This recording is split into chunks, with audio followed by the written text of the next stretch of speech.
আসসালামু আলাইকুম। আমন্ত্রণ করছি বরাবরের মতো নতুন আরেকটি ব্লগে। আমি Mehnaz diary of desires channel থেকে।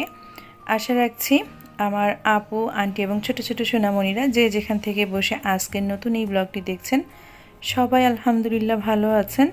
আমরাও আলহামদুলিল্লাহ বেশ ভালো আছি। মঙ্গলবারের ব্লগটাই আমি শেয়ার করছি। সকালবেলা বাচ্চাদেরকে স্কুল থেকে আনার পরে আপনাদের ভাইয়ার সাথে আমি এ মাসের বাজার করতে গিয়েছিলাম। তো সেই বাজারগুলো গুছিয়ে নিব আজকের ব্লগে, সেটাই শেয়ার করেছি। সাথে আরও যা যা করেছি সেগুলো সবই থাকছে। তার ভিতরে আমি এখন পেঁয়াজ আর আলুগুলো ঢেলে এগুলো রেখে দিলাম ঝুড়িতে। এদিক থেকে সুভার বাবা সিঙ্কটাকে ভালো করে মেজে পরিষ্কার করে নিয়ে সে এখন কাঁঠাল ভাঙছে। মূলত বাজার করতে একটু দেরি হয়ে গেল, সুভার বাবার সময় পাচ্ছিল না। তো ইদানিং বেশ কয়েক মাস হয়েছে আমরা আমাদের বাসার বাজারগুলো দুইজনে মিলেমিশে গিয়েই করি। আপনাদের ভাইয়া যখন সময় পায়, আবার আমাকে তো সময় বের করেই নিতে হয় সংসার থেকে যে কোনো একটা দিন। আর আপনাদের ভাইয়ার হচ্ছে কাজের সাথে মিলিয়ে সে যখন সময় পাবে তখন দুজনে গিয়ে তারপরে মিলেমিশে বাজার করে নিয়ে আসি। তো আজও তেমনটাই বাজার করে নিয়ে এসেছি। আর সুভার বাবা যতটুকু পারে আমাকে সংসারের কাজে অনেকটাই হেল্প করার চেষ্টা করে।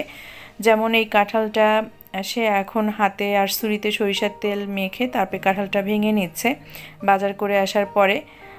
আমার বাসার কাঁঠাল কখনো কিন্তু আমাকে ভাঙতে হয় না, এদিক থেকে শুকর আলহামদুলিল্লাহ বলতে হয় আমাকে। কারণটা হচ্ছে যে সে নিজ দায়িত্ব নিয়েই এই বড় দায়িত্বের কাজটা শেষ করে নেয়।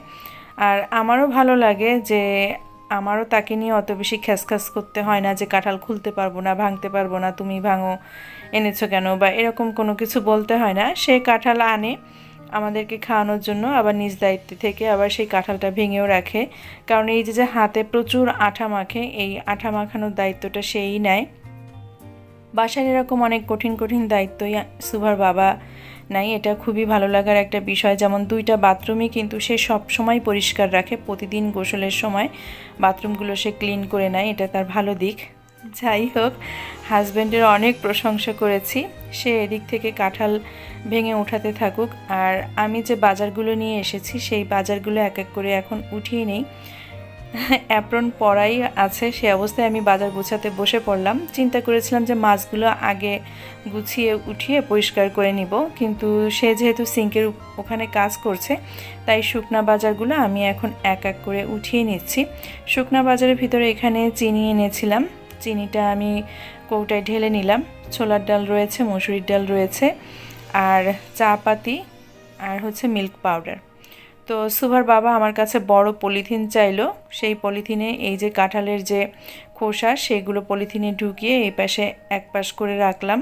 আর সে কিন্তু ওখানে কাঁঠাল তুলছে, সব গোছগাছ করছে। এদিক থেকে আমি চিন্তা করলাম কি, যেহেতু আমার ডে টু ডে যে চিনির বয়াম সেটা ফাঁকা হয়ে গেছে, সেই চিনির বয়ামে চিনিটা উঠিয়ে নেই, আমাকে যেহেতু এই কাজটাই করতে হচ্ছে তাই চিনির বয়ামে চিনিটা উঠিয়ে নিলাম। আর এখন রিন যে ডিটারজেন্ট পাউডার সেটা আমি কিচেন আলমারিতে রেখে আসলাম। ফ্রিজ থেকে আমি চা পাতিটা বের করে নিয়ে আসলাম, গত মাসের চা পাতিটা বেশ খানিকটা রয়ে গেছে, সেটা এখন বয়ামে ঢেলে নিচ্ছি। আর আজ যে চা পাতিটা এনেছি, মিল্ক পাউডার এনেছি, সেগুলো সবই ফ্রিজে আবার রেখে দিলাম। দুধটা যখন সময় পাবো অন্য কোনো সময় আমি উঠিয়ে নিব, যেহেতু এগুলো হাতের কাছে রয়েছে তাই এগুলো আমি উঠিয়ে নিলাম। আর এখন আমি ছোলার ডালটা নামিয়ে নিচ্ছি, মসুরির ডালটা নামিয়ে নিব। তো যারা ব্লগটা দেখা শুরু করেছেন, আজকের ব্লগের কোথাও কোনো অংশ আপনাদের কাছে ভালো লেগে গেলে প্লিজ একটা লাইক দিয়ে ব্লগের বাকি অংশটুকু কন্টিনিউ করতে পারেন।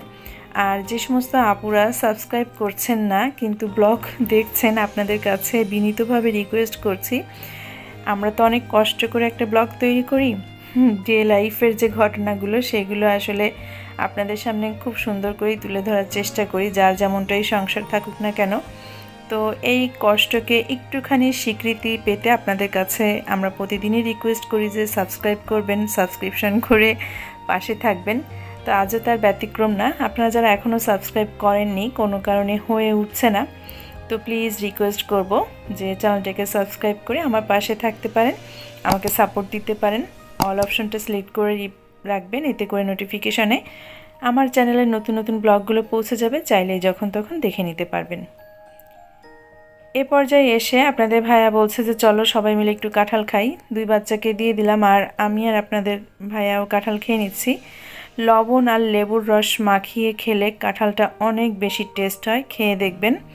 আমি আমার এর আগের ব্লগেও অনেক শেয়ার করেছি আপনাদের মাঝে যে লেবুর রস মাখিয়ে খেলে খুব টেস্ট হয়, সাথে একটুখানি লবণ।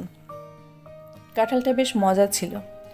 আমি কিছু কাঁচামরিচ এনেছিলাম, কিছু বলতে হাফ কেজি, তো হাফ কেজি কাঁচামরিচ এখানে ঢেলে নিলাম। এখন মাছগুলো আমি সিঙ্কি নিয়ে এসেছি। এখানে ছোট দুইটা বোয়াল মাছ রয়েছে, 2 কেজি শিং মাছ রয়েছে, 1 কেজি রয়েছে পাবদা মাছ, আর 1 কেজি রয়েছে চিংড়ি মাছ। তো আমি এখন বাজার মূলত মাসেরটা মাসেই করার চেষ্টা করি, এখন আর বেশি কোনো কিছু অতিরিক্ত কিনি না যেটা ফ্রিজে জমে থাকতে পারে। আর এখানে মুরগির মাংস রয়েছে, তো এগুলো এখন সব ধুয়ে নিব। আর 1 ডজন ডিম এনেছিলাম বাজার থেকে। ডিমটা আসলে মাসে আমাদের অনেক বেশি লাগে, তো আজ বাজার থেকে 1 ডজনই আনা হয়েছে। এরপরে তো আবার যখন যেটা লাগে তখন সে বাজারটা আবার করে নিতে হয়। আর মাছটা এখন বেশি দিন ফ্রিজে রেখে খেতে ইচ্ছাও করে না, যার কারণে একটু মাছের বাজারটা কমিয়ে দিয়েছি। মাছ হচ্ছে মাসে যতটুকু লাগে সেই পরিমাণটাই এখন কেনার চেষ্টা করি। আমি কিছুটা চিংড়ি মাছ বেছে নিচ্ছি আজকে রান্নাবান্নার জন্য। তো চিংড়ি মাছের ভিতরে কিন্তু এই যে সুতার মতো একটা জিনিস থাকে, এটাকে বের করে নিতে হয়।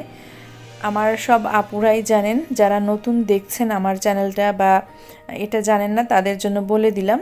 তো চিংড়ি মাছের খোসাটাও কিন্তু আমি ফেলে দিব, এখন শুধু মাথা, লেজ আর এই বড় বড় দাড়িগুলো কেটে রাখছি। পরবর্তীতে গিয়ে আমি আবারও গায়ের খোসাটা ফেলে পুরো চিংড়ি মাছটাকে পরিষ্কার করে নিব। তো এভাবে করেই আমি আজকে যতটুকু রান্না করব সেই চিংড়ি মাছগুলো আমি কেটে বেছে নিচ্ছি। আমার আপা আসলে বাকি কিছু মাছ আমি আপাকে দিয়ে কাটিয়ে নিব। তো এখানে আমি মরিচের বোঁটা ভাজতে বসেছি, এর ভেতরে নার্গিস আপা এসেছে। নার্গিস আপাকে আজকে আমি যে কাজটা দিব সেটা হচ্ছে যে চিংড়ি মাছ আমি আজ শাপলা দিয়ে রান্না করব, পানি ছাড়া, কোনো ধরনের পানি না দিয়েই শাপলাটাকে আমি রান্না করব। তো আপা এসেছে, আপা বলল যে আপা দেন আমি শাপলাটা বেছে দেই। উনি শাপলা বেছে দিল। আর এখন হচ্ছে যে আমি যে মরিচগুলো বেছেছি সেগুলো আমি এখন উপরে নিচে টিস্যু দিয়ে টিস্যু বক্সে রাখছি। যেহেতু প্রচুর বৃষ্টি হচ্ছে আর অনেকগুলো মরিচ, তাই এভাবে করে রাখলে অনেক দিনই ভালো থাকবে। তারপর বৃষ্টির সময়ের মরিচ কিন্তু তাড়াতাড়ি করেই পচে যায়। আপা এখানে শাপলাগুলো বেছে এখন ধুয়ে তারপরে কেটে নিবে। আর বাকি যে মাছগুলো রয়েছে আমার, শিং মাছটা আমি পুরোটাই ধরে রেখেছি, চিংড়ি মাছটাও রেখে দিয়েছি ফ্রিজে। এগুলোর আপাকে দিয়ে কাটাচ্ছি না। তো আপাকে বললাম যে আপা অল্প পরিমাণে মাছ এনেছি, আমাকে বোয়াল মাছ 2টা আর পাবদা মাছগুলো একটু কেটে দেন।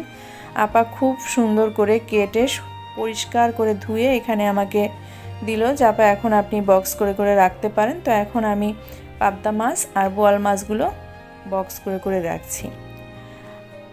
আমার অনেক ভিউয়ার্স আপুরা যারা এখন নতুন চ্যানেল খুলেছে, অনেক আপুরাই কমেন্ট করছেন যে আপু, বিশেষ করে তামান্না মাহমুদ আইডি থেকে একজন আপু লিখেছেন, আপু আমি তোমার নিয়মিত ভিউয়ার্স ছিলাম, পরে যখন তুমি ব্লগ দেওয়া বাদ দিলে তখন আমি নিজেই এখন চ্যানেল খুলেছি, এখন নিজেই কাজ করছি ইউটিউবে। তো তোমার জন্য অনেক বেশি শুভকামনা রইল আপু। তারপরে হচ্ছে স্বর্ণাস কিচেন থেকে স্বর্ণা আপু লিখেছো যে তুমিও সাধারণ দর্শক ছিলে, অনেক কিছুই বলেছো, তারপরে যখন আমাকে পাওনি তারপরে নিজেই চ্যানেল খুলেছো। তো তোমাদের দুজনের জন্য অনেক বেশি শুভকামনা রইল। তোমরা খুব বেশি ভালো কাজ করো, ভালো কাজ করে সবাইকে উপহার দাও এবং সাফল্যের দ্বারপ্রান্তে পৌঁছে যাও। তোমাদের জন্য অনেক অনেক বেশি দোয়া রইল। আমার যে সমস্ত আপুরা যারা একটু কমেন্ট করতে পছন্দ করেন না, ঠিক আছে, কমেন্ট করার দরকার নেই। আবার অনেক আপু আছে অভিমান করে আছেন আমার উপরে। মান অভিমান থাকবেই ভালোবাসার ভেতরে, যেহেতু আপুরা আমাকে অনেক বেশি ভালোবাসেন এবং আমিও আপনাদেরকে অনেক বেশি পছন্দ করি।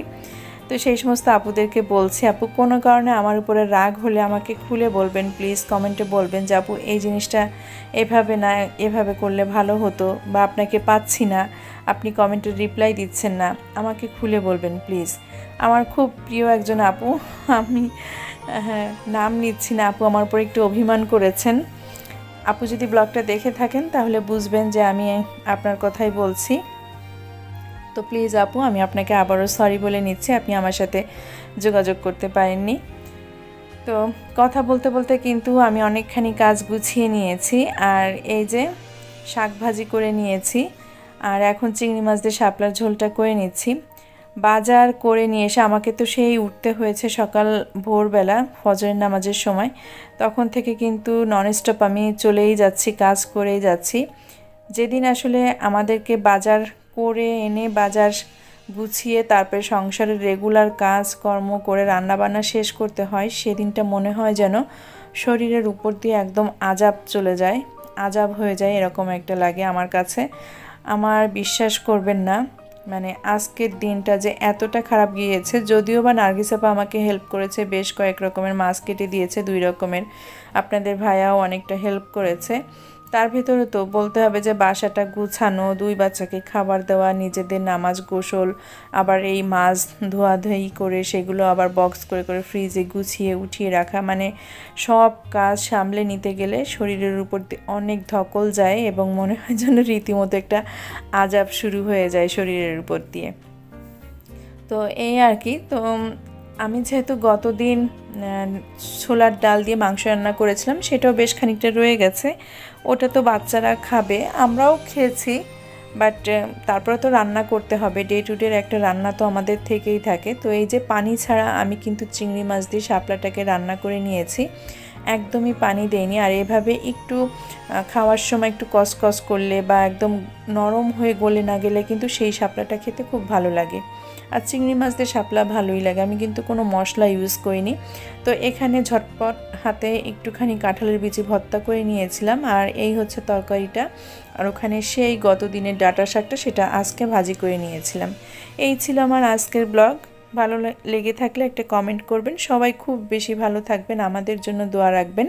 যারা রাগ করে আছেন আমার উপরে, প্লিজ রাগ করবেন না, আপনাদেরকে অনেক ভালোবাসি। যারা গোপনে দেখেন তাদেরকেও ভালোবাসি, যারা কমেন্ট করেন তাদেরকেও ভালোবাসি। সবাই ভালো থাকবেন, বিদায় নিচ্ছি, আল্লাহ হাফেজ, আসসালামু আলাইকুম।